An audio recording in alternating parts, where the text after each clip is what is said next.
Hey, what's going on YouTube? Shorty Knows Best here. Breaking news here. Next generation iPhone has been actually captured by the folks over at Gizmodo.com, a very good tech website. I follow a lot. I'm giving them all the credit for breaking this story. But they came out with this story and some actual video of the next generation iPhone, or supposedly the next generation iPhone. Now, for the past couple of weeks here, people have been putting up these pictures of the next generation iPhone. And when I see pictures of rumors, I'm not really 100% sold on them. I'm still on the wait and see. But after seeing this actual video of them holding the phone and actually breaking it down, I'm pretty sold that this is the next one coming from Apple here in June or July. Now, definitely looking at the design of it, it's a definitely different take on the design than the 3GS. It's not all plastic anymore as far as the back. It's kind of a squared off type of phone. It's kind of more compact. And the side of it is all aluminum on the side, and the buttons are now aluminum and all that stuff. Now, the back is still retains the plastic back that you find on the 3GS to help with the cell phone reception, of course, because aluminum is not that great for it. But you see, it's a little bit more blockier than the 3GS. Now, it kind of looked weird to me at first, but now I look at it, and now I see why. They definitely add more rooms for the more components that they added to this next generation iPhone. I can see why they went towards this type of design, and it's kind of growing on me. But let's get to what's actually new in this thing that they actually uncovered from getting hands on that you want to know about. Now, it does feature a front-facing camera on the front, which is also a video camera on the front. That definitely help with that iChat and all those iChat clues that we've seen in the 4.0 software update. This definitely gives reason for it. It is a front-facing video camera. The camera on the back is noticeably bigger than the one on the 3GS, so that would hint towards a higher megapixel count for the camera. I would say at least 5. I'm probably shooting towards 8 megapixels in the camera on the back, and it does have flash as well. And it does have an improved display. Now, the only display they can see on it right now, as far as looking at the display, is just to connect to iTunes logo. I mean, you got to sync your iPhone to iTunes in order to use it for the first time. Kind of the backstory because of that. Now, let me tell you how they found the phone. They say they found the phone in the bar, so the idiot who found it is probably dead somewhere now.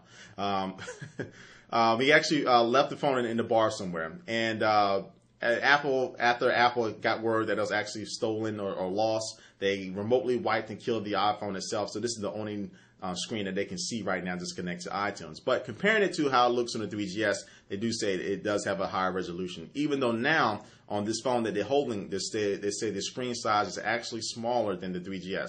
But I will take that any day. I'll take higher resolution over a smaller screen. Not too much smaller, but over a slightly smaller screen any day. It looks like it does also have a secondary microphone at the top of the phone for noise cancellation, something that the Nexus 1 does. And it has split buttons for the volume buttons. Power mute and volume buttons are all metallic right now. So, yeah, whatever. Now, they actually went into this thing and actually opened it up and looked into the insides. And they said that looking at the insides, it definitely looks like Apple's handiwork, Apple's craftsmanship. And it'll be very hard for just some regular Joe out there trying to play a prank or do a rumor to really pull off this. So that's what that gives this article a little bit more credibility. But when they got inside of it, the one thing that they really noticed is that the battery is 16% larger. And I would think they would have to improve that. And I'm really liking that they did that, especially when multitasking coming with the 4.0 software update. More battery life is always better. And and they said the internal components have all been shrunken and just kind of minimized to make more room for the battery as well when they got broken into it. But this is definitely, it right here. And another thing they put into it, they said John Gruber, who's a very good connected with Apple, has already confirmed that Apple has been reported this prototype of this phone has been stolen. So this looks like this is the real thing. And this looks like a very finished product. Doesn't look like something they're beta testing or prototype for like 2 years later down the road. This is like something they're ready to launch right now. And the fact that they were trying to disguise it, they had an iPhone 3GS case on the outside of this phone, and it looked exactly like a 3GS. But when they took that case off, it definitely saw a new product, got a nice little surprise. I'm really to give this little article here about 90% credibility that this is the next iPhone from Apple. So check out, I'm putting a link in the sidebar for Gizmodo.com to look at the article in full and watch all the videos in full length. And definitely I'm going to be right now starting the first prayer for the guy that lost the phone.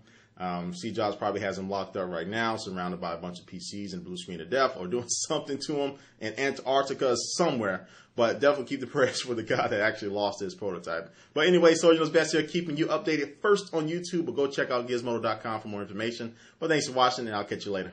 Peace. Can't wait.